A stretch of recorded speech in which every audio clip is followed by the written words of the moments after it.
Башкор дәүләт курсак театрында изге туган көн дип аталган хәйрия сараһы оештырылды. Тамашала кыш көне туган көндәрен билдәләгән балалар йыелды. Сарала хәбәрсебет Алхау Суфиянова катнашты. Камила Өфі қалаһының 9-нчы балалар йортында тәрбияләнә. Әле ул 4-нче сыйныфта укый.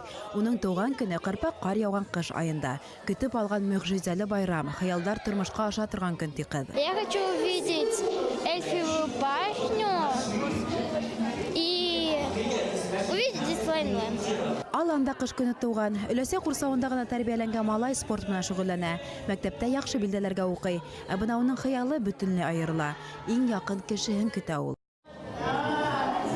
Чтобы мама вернулась. Башкор дәүләт курсак театрында кыш көне туган көндәрен билдәләгән 100 бала йыелды. Улар Өфе калаһының балалар йорты, приют тәрбияләнүчеләре, мөмкинлекләре сикләнгән аз тәэмин ителгән гаиләләрдән. Беренче шундый бәйрәм, бу бәйрәм инде безнең яңадан да булачак.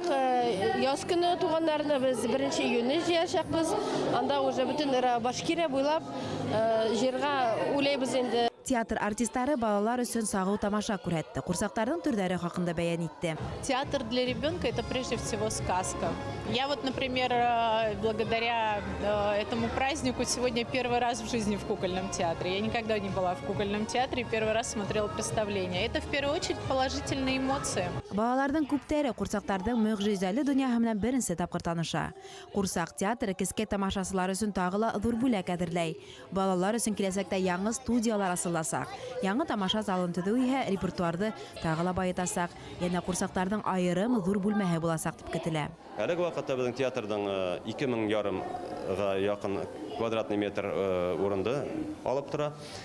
Төзелеш эшләре үткәннән соң тагыла 4000 квадратный метр безгә кушыласак һәм гомумән алганда театр 6500 квадратный метрлык бина булып паналасак.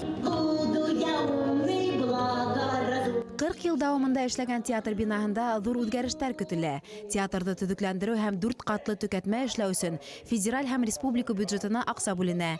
2024 елда тамашачылар заманча яңа курсак театрында әкияттәр караячак. Алхау Суфиянова, Рөстәм Лукманов, Хәбәрдар, Башкортстан.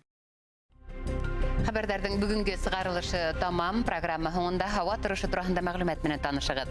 Ә безнең иҗади төркем һезгә хәерле көн теләп хушлаша. Сау булыгыз.